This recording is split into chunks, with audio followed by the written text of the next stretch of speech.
আসছেন ডক্টর আবুল কালাম আজাদ বাশার হাফিজাহুল্লাহ। নারায়ে তাকবীর,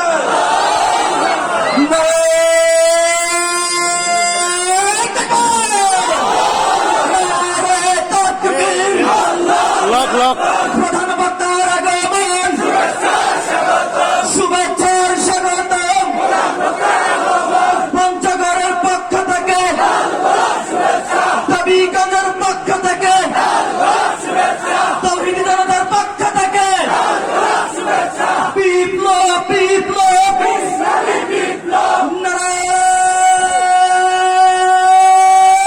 তাকবীর। লাইভ হবে না।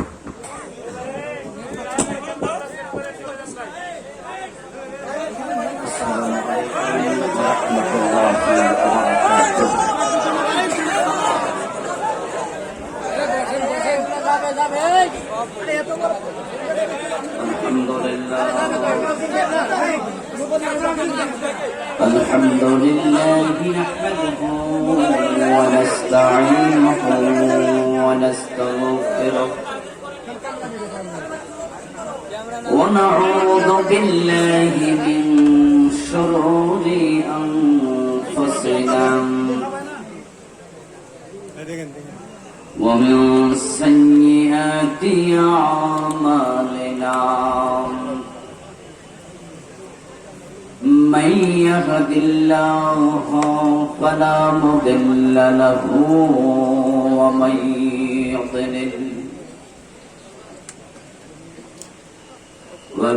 يضلل فلن تجد له وليا مرشدا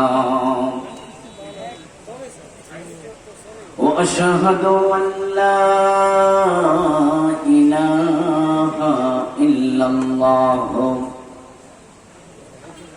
وأن محمدا عبده ورسوله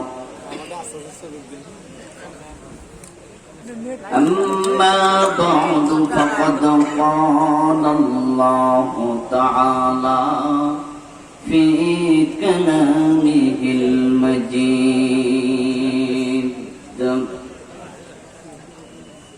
أعوذ بالله من الشيطان الرجيم بسم الله الرحمن الرحيم هو الذي أرسل رسوله بالهدى ودين الحق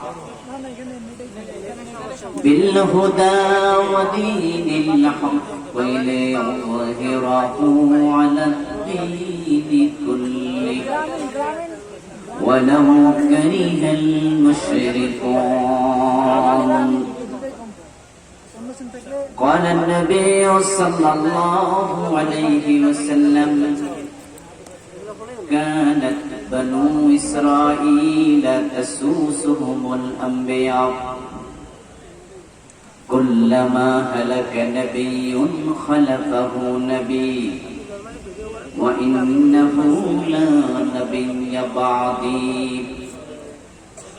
رواه البخاري أو كما قال النبي عليه الصلاة والسلام সকলে মেহেরবানি করে দুরূদ শরীফ পড়ুন আল্লাহুম্মা সাল্লি আলা মুহাম্মাদিন ওয়া আলা আলি মুহাম্মাদ কামা সাল্লাইতা আলা ইব্রাহিম ওয়া আলা আলি ইব্রাহিম ইন্নাকা হামিদুম মাজিদ اللهم بارك على محمد وعلى آل محمد كما باركت على إبراهيم وعلى آل إبراهيم إنك حميد مجيد اللهم صل وسلم وبارك عليه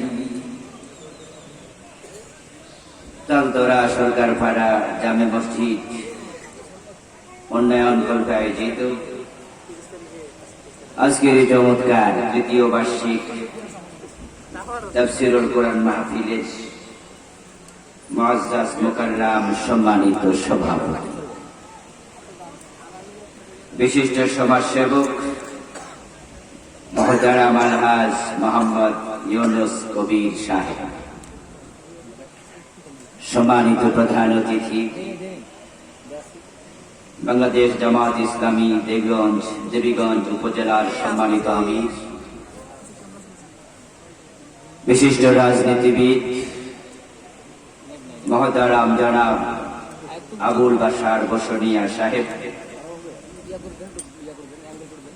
বিশেষ অতিথির বক্তব্য রেখেছেন বিশিষ্ট আইনজীবী, আপনাদের এলাকার কৃতি সন্তান মুহতারাম আল মাহমুদ আল মামুন ব্যারিস্টার সাহেব, আজকের মাহফিলের সম্মানিত আলোচক মুহতারাম মাওলানা মনিরুজ্জামান আঙ্গুর সাহেব, মাওলানা জনাব আব্দুল ওয়াদুদ আরিফি সাহেব সহ অন্যান্য সম্মানিত আলোচক বৃন্দ, মহতারাম উপস্থাপক দেবীগঞ্জ পৌরসভার সম্মানিত আমির মহতারাম মাওলানা বেলাল হুসাইন সাহেব সহ মাহফিলের সম্মানিত আয়োজক বৃন্দ, জনাব মহতারাম জাকির হোসেন রাজু, মহতারাম আক্কাস আলী সাহেব সহ অন্যান্য সম্মানিত অতিথিবৃন্দ, উপস্থিত মহতারাম উলামায়ে কেরাম, ইসলাম প্রিয় তৌহিদি জনতা, পর্দার অন্তরালের সতী সাধবী, সম্মানিত মা ও বোনেরা, প্রিয় দিনী ভাইরা, আপনারা কেমন আছেন? আলহামদুলিল্লাহ, আমিও ভালো আছি। আল্লাহ তাআলা আমাদের সকলকে ভালো রাখুন, সুস্থ রাখুন, যতদিন তিনি আমাদের বাঁচিয়ে রাখবেন ঈমানের সাথে বাঁচিয়ে রাখুন, আমিন। আল্লাহ তাআলার পবিত্র দরবারে লাখো কোটি শুকরিয়া জ্ঞাপন করছে যে মহান মনিব অত্যন্ত মেহেরবানি করে কোরআনের আহ্বানে, কোরআনের এই ময়দানে আমাদের সকলকে হাজির হওয়ার তৌফিক দিলেন। কৃতজ্ঞতা তাকে জানাই যিনি দয়া করে আমাদেরকে সুস্থ রাখলেন, দীর্ঘ 15 বছর পর কোরআনের ময়দানে খোলা মনে কোরআনের কথা বলার জন্য সুযোগ করে দিলেন। আলোচনার শুরুতেই মন প্রাণ উজাড় করে অন্তরের সবটুকুন শ্রদ্ধা এবং ভালোবাসা দিয়ে আমাদের সে মহান মনিব আল্লাহ তাআলাকে শুকরিয়া জানাই, কৃতজ্ঞতা জানাই। সবাই মিলে জোরে জোরে একবার কালিমাতু শুকর করি, আলহামদুলিল্লাহ। রব্বানা লাকাল হামদ হামদান কাসীরা তাইয়্যিবা মুবারাকান ফীহি ইয়া রাব্বি লাকাল হামদু কামা ইয়ানবাগী লিজালালি ওয়াজহিক وعظيم سلطانك يا ربي لك الحمد كما ثنيت على نفسك। প্রিয় দিনী ভাইরা, আমি আপনাদের সম্মুখে পবিত্র কোরআন মাজিদ থেকে সূরাতুস সফের 9 নম্বর আয়াতে কারিমা তিলাওয়াত করেছি। প্রিয় নবীজি সাল্লাল্লাহু আলাইহি ওয়াসাল্লামের পবিত্র মুখ অনুসৃত একখানা ছোট্ট হাদিসে নববী পাঠ করেছি।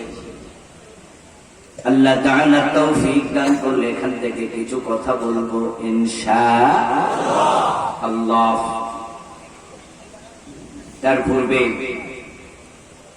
আজকের এই মাহফিল যারা আয়োজন করেছেন তারা তাদের পোস্টারে লিফলেটে একটি কথা লিখেছেন, সেটা হলো তালতলা সরকার পাড়ার জামে মসজিদের উন্নয়ন কল্পে এই মাহফিলের আয়োজন করা হয়েছে। মসজিদ কার ঘর? আল্লাহর ঘর। আল্লাহর ঘর বানানোর মাঝে ফজিলত আছে না নাই? কি ফজিলত আছে? প্রিয় নবীজি সাল্লাল্লাহু আলাইহি ওয়াসাল্লাম বলেছেন, মান বানা লিল্লাহি মাসজিদান বানাল্লাহু লাহু বাইতান ফিল জান্নাহ। যে ব্যক্তি অথবা যারা আল্লাহর জন্য মসজিদ বানাবে, আল্লাহ তাদের জন্য জান্নাতে ঘর বানাবেন। সুবহানাল্লাহ। আমাদের সকলের পক্ষে একটা একটা মসজিদ বানানো একবারে সহজ না, একটু কঠিন। কিন্তু সবাই মিলে মসজিদ বানানো এটা কঠিন না সহজ? আমরা যদি সবাই মিলে মসজিদ বানাই, প্রত্যেকের জন্য একটা একটা আলাদা ঘর জান্নাতে বানানো আল্লাহর জন্য কঠিন না সহজ? সে ক্ষমতা আল্লাহর আছে না নাই? এই সুযোগ আমরা আজকে নিয়ে আমাদের ওয়াজটা শুরু করতে চাই। আমরা ওসিলা করতে চাই। জান্নাত দেবেন কে? কিন্তু বলেন না, কে দেবেন? তালতলায় মসজিদকে ওনারা 3 তলা ফাউন্ডেশন দিয়ে কাজ শুরু করেছেন। কয়েকটি ফিলার অলরেডি তৈরি হয়েছে, সবগুলো ফিলার এখনো তৈরি করতে ওনারা পারেনি। টাকার সংকুলন হচ্ছে না। আমাকে বলেছেন যে হুজুর কিছু রডের মাঝে অলরেডি মরিচা করছে, জং ধরে গেছে। আজকে যদি আমরা একটু হাত খুলে সহযোগিতা করি, ওনারা কাজটা আগায় নিতে পারবেন। কে কত দেবেন এই জাতীয় সিস্টেম এই মাহফিলে ওনারা রাখেন কি? আমিও এটা পারি না। এটা করা হবে না, সময় নষ্ট করা হবে না, শুধু ব্যাগ পাঠানো হবে। আল্লাহ যাকে যা তৌফিক দিয়েছে, 1 টাকা থেকে শুরু করে লক্ষ টাকা দেওয়ার সুযোগও আছে। কেউ জানবে না, শুধু জানবে কে? গোপনে যদি দান করা হয়, প্রিয় নবীজি বলেছেন, আল্লাহ যাদেরকে আরশে আজিমের নিচে কিয়ামতের দিন জায়গা দেবে, গোপনে দানকারীকেও আল্লাহ আরশে আজিমের নিচে জায়গা দেবে। তো কিছু ব্যাগ ভিতরে ঢুকবে আমাদের ভাইয়েরা নিয়ে, অথবা গামছা নিয়ে ঢুকবে মসজিদ কমিটির। আপনারা যারা দেয়ার চিন্তা আছে আল্লাহর ঘরের জন্য, আপনি এটা হাতে নেন পকেট থেকে, ওনারা ঢুকবে, নীরবে দেন। এটা আমাদের ওয়াজেরও কোনো ডিস্টার্ব হবে না, আর ওনাদেরও কালেকশনটা হয়ে যাবে। কোনো আপত্তি আছে? এই ভালো কাজে সবার সহযোগিতা করা দরকার আছে কিনা? হ্যাঁ, স্টেজে 2-1 ভাই আসেন, এখান থেকেও 1-2 নেন। আমরা এখানে সহযোগিতা শুরু করে দেই স্টেজ থেকে। এবং আপনারা যারা নিচে আছেন, আপনারাও মেহেরবানি করে সহযোগিতা করুন। আল্লাহ তৌফিক দান করুন বলে আমিন। জি, আসুন আমরা আলোচনা শুরু করি।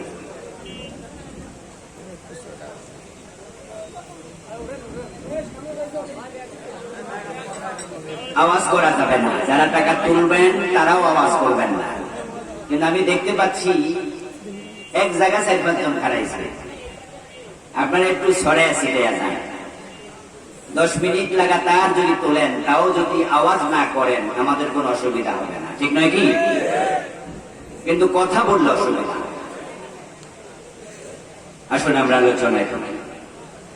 আমি আলোচনা করেছি যে সূরা থেকে, সূরার নাম সূরাতুস সাফ। কি নাম?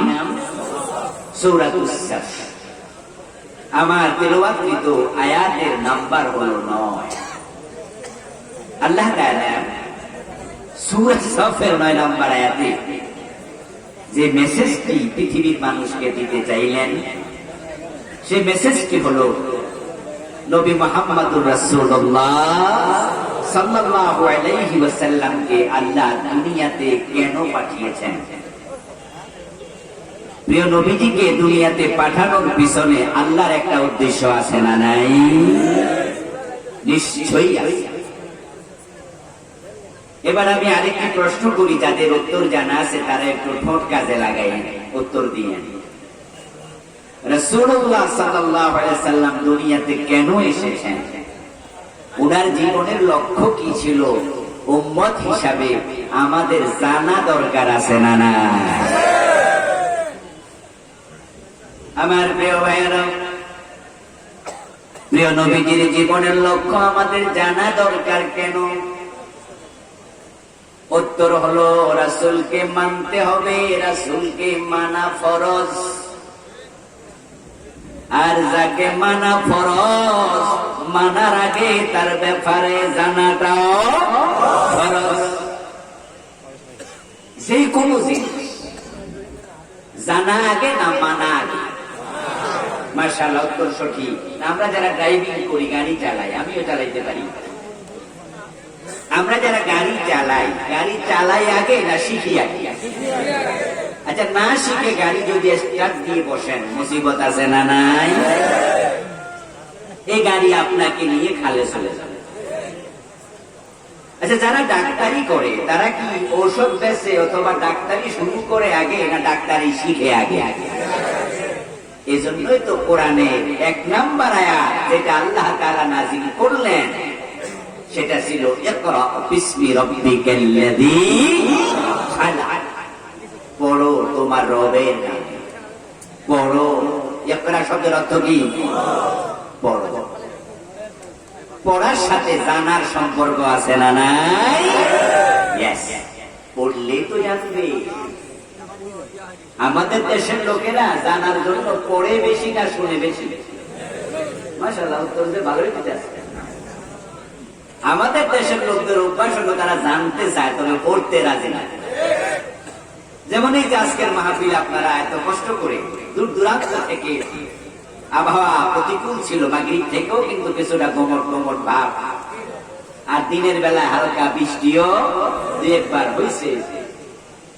যাওয়ার সময় বৃষ্টিতে ভেজার সম্ভাবনা এখনো আছে না নাই? কখন যে আকাশ কাইন্দা ফেলে কত জানা। এসব জেনেও কষ্ট করে মাহফিলে আসলেন। আমি যদি 1 ঘন্টার জায়গায় 1.5 ঘন্টাও ওয়াজ করি, তারপরও আলহামদুলিল্লাহ আমি আশা করি আপনারা শুনবেন। শোনাতে কোনো আলসি নাই, কিন্তু আমি যদি বলি যে ওয়াজ শোনা নফল, সূরা ফাতিহা বিশুদ্ধভাবে শিক্ষা করাটা নফল না ফরজ? আজকের মাহফিলে সূরা ফাতিহা সকলের কি বিশুদ্ধ আছে? আমি যদি ওয়াজ বন্ধ করে সূরা ফাতিহা বিশুদ্ধ করে তেলাওয়াত শেখানো শুরু করি, লোকজন বসে থাকবে না, আস্তে আস্তে চলে যাবে, বলবে যে সূরা ফাতিহা শিখতে আইছি, ওয়াজে না শুনতে আইছি, কিন্তু ওয়াজই তো করে। এদেশের লোকেরা শিকার আগ্রহ আছে, শুনে শুনে পড়ে নয়। অথচ আল্লাহ 1 নাম্বার আয়াতে যা ফরজ করেছেন সেটা কি শোনা না পড়া? আজকের আমার ওয়াজের প্রথম নসিহা, পড়তে শিখো। আমার প্রিয় ভাই, রাসূলকে যদি মানতে হয়, রাসূলকে জানতে হবে। জানার জন্য পড়া দরকার আছে কিনা? কোরআন পড়া নফল না ফরজ? আল্লাহ শিক্ষা করাকে, কোরআন শিখাকে সব মানুষের জন্য ফরজ করেছেন।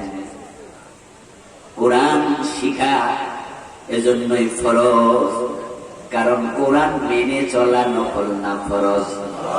যেটা মানা ফরজ সেটা জানাও ফরজ। প্রিয় নবীজি সাল্লাল্লাহু আলাইহি ওয়াসাল্লাম অনুসরণ করা যেহেতু ফরজ, তাই উনি কি করেছেন, কি বলেছেন, কেন বলেছেন, কখন বলেছেন, কখন করেছেন, ওনার জীবনের লক্ষ্য কি, চিন্তা কি, কাজ কি, ভিশন কি, মিশন কি,